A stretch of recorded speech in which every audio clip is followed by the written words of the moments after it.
Voltamos com o último bloco do programa Ponto de Vista. Eu estou aqui com o Procurador-Geral do Ministério Público de Contas, Rafael Alcântara. Rafael, a gente falava dessa autonomia, mas em termos nacionais, no Brasil, os ministérios estão conseguindo essa autonomia?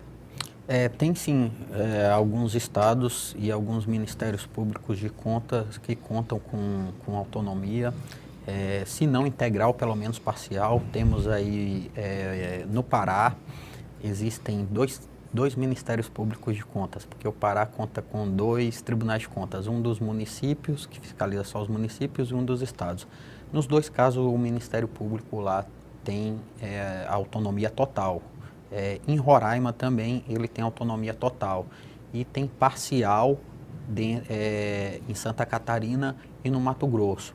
E a gente verifica que pela produtividade deles e os resultados que eles devolvem à sociedade, que é um modelo muito bom. Eles conseguem ter um volume de trabalho bastante satisfatório. É claro, tem que ser também dotado de um orçamento compatível com as responsabilidades do órgão. Não adianta nada ter autonomia, mas com um orçamento reduzido.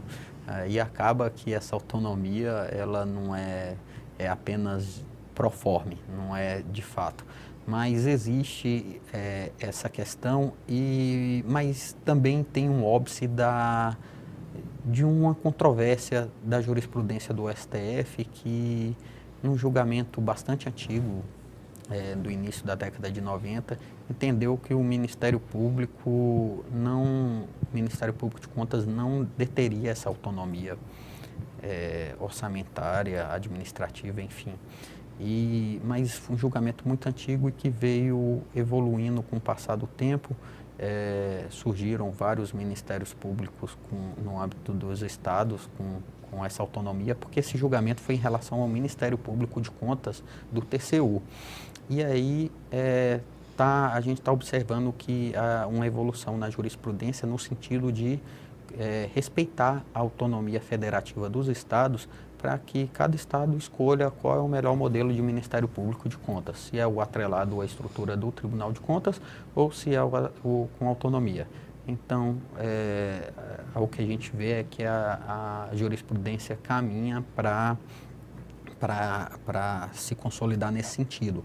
Existem ações que estão esperando o julgamento, ações de declaração de inconstitucionalidade em relação a alguns ministérios públicos desses, que estão esperando julgamento pelo Supremo Tribunal Federal. Então, depois de 27 anos, quase, 25, o STF vai se debruçar novamente sobre a questão, agora diante de um contexto totalmente diferente, porque antes nem todos os estados tinham Ministério Público de Contas. Hoje, como eu falei, só o Tribunal de Contas do município de São Paulo não tem. Por que não tem?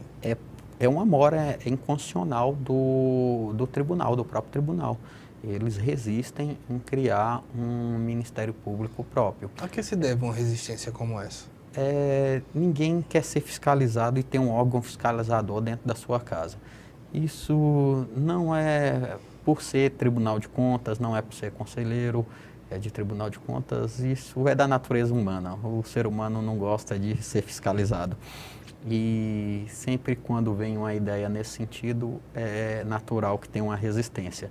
Então, eu entendo que esse é um processo natural que deve ser superado o quanto antes para institucionalizar o Ministério Público lá naquele Tribunal de Contas, que é responsável pela fiscalização do terceiro maior orçamento do Brasil. O orçamento do município de São Paulo só está abaixo do orçamento da União e do orçamento do Estado de São Paulo. O terceiro maior orçamento no Brasil é o do município, da capital do município de São Paulo. E pelo volume de recursos robustos, é indispensável a presença de um Ministério Público de Contas na atuação ali.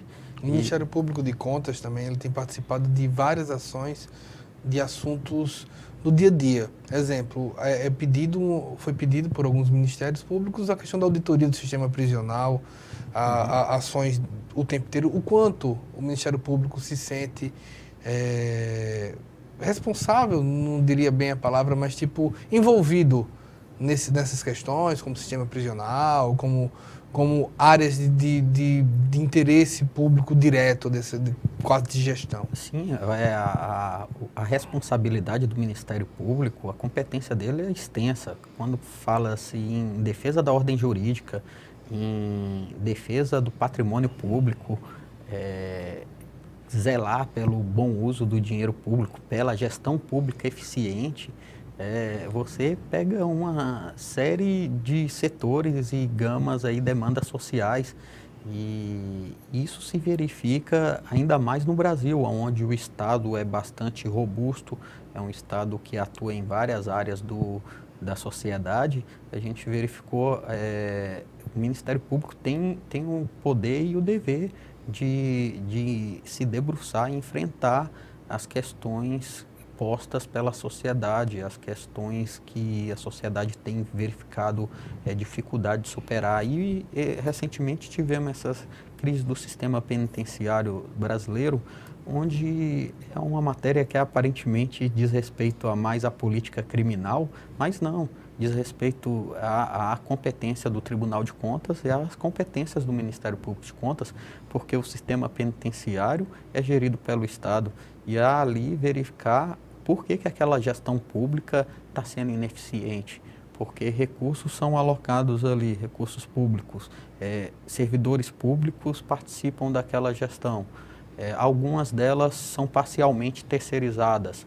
Esse processo de terceirização, de delegação para o poder privado também deve ser fiscalizado pelos tribunais de contas. A eficiência de qualquer serviço público é dever, poder do Tribunal de Contas e do Ministério Público zelar por elas. E como não poderia ser diferente, o serviço penitenciário é um serviço público executado pelo Estado e que aí a gente viu, diante da urgência e da gravidade do caso, a gente promoveu no nosso Conselho Nacional de Procuradores Gerais de Contas, que reúne todos os procuradores gerais do Brasil, realizamos essa iniciativa e fizemos em todos os estados da região Norte, Nordeste, Centro-Oeste e o Sul também, pedidos de auditoria operacional no sistema prisional, para verificar diversos aspectos ali do funcionamento da gestão do sistema carcerário no Brasil. E fizemos também um pedido ao Tribunal de Contas da União, que já foi acatado. O Tribunal de Contas da União vai fazer também um diagnóstico do sistema penitenciário brasileiro, um diagnóstico nacional. Eles já fizeram em várias áreas, na educação, na saúde, e agora vão iniciar esse. Deve ser em parceria, coordenada com essas outras auditorias operacionais. E aqui em Alagoas, nosso pedido foi acatado, já foi deferido. Verifiquei no Diário Oficial, semana passada, publicação da portaria da atual presidente, conselheira Rosa Albuquerque, já nomeando a equipe de auditores que vai se reunir, fazer o planejamento e executar essa auditoria e depois apresentar o relatório, que deve contribuir bastante para o governo do Estado aperfeiçoar o seu sistema, já corrigindo algumas falhas que, porventura, venham a ser detectadas nessa auditoria operacional. Ou seja, é o Tribunal de Contas contribuindo para a boa gestão pública. Para a análise do Ministério Público de Contas, o quanto é importante que as prefeituras, o Estado, tenham controle interno, secretarias, órgãos de controle internos eficientes? É fundamental. O controle interno, ele é bom que fique já ressaltado. Inclusive, estamos tendo em fevereiro um evento nacional das controladorias internas que é promovida pela CGU. O controle interno, ele é obrigatório em todos os poderes de todas as instâncias federativas. Poder executivo e legislativo, seja ele judiciário também, mas não temos judiciários no município, mas executivo e legislativo federal, estadual e municipal devem ter controladorias internas.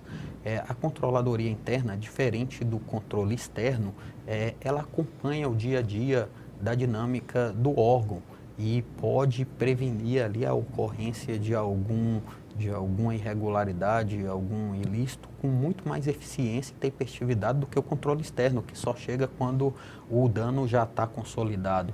E É nesse sentido que a Constituição, isso é uma obrigação constitucional, colocou como imperativo a obrigação do Poder Executivo Municipal e Poder Legislativo Municipal ter o seu controle interno.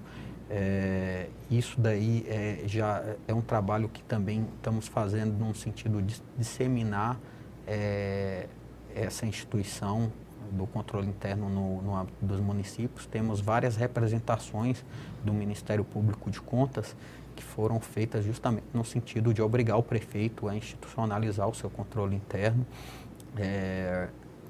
e algumas delas já foram acolhidas. Deve ser controlador interno um servidor público de cargo efetivo, para ele ter a estabilidade e autonomia total para desenvolver o seu trabalho de fiscalização interna. Enfim, eu considero os controladores internos como anticorpos dentro de um organismo. A gente, ser humano, nosso organismo humano dotado de alguns anticorpos para evitar algumas doenças. No âmbito dos órgãos públicos também temos aí as controladorias internas, que são soldados de defesa contra qualquer desvio de conduta. Muito bem, muito obrigado. Estou aqui com Estive, né? No caso, estamos encerrando aqui o Rafael Alcântara, Procurador-Geral do Ministério Público de Contas, que eu agradeço bastante pelas explicações, procurador. Obrigado, eu que agradeço o convite mais uma vez e convido a todos que queiram conhecer mais o Ministério Público de Contas, visite a nossa página oficial, que é mpc.al.gov.br, e também temos a nossa fanpage no Facebook, que é Ministério Público de Contas de Alagoas, e também ali vocês vão poder ter acesso ao nosso Twitter e Instagram também. Acompanhe o dia a dia, convido a todos para acompanhar o nosso trabalho aí. Também. Nós agradecemos também a você pela audiência, esperamos uma próxima oportunidade. Até mais.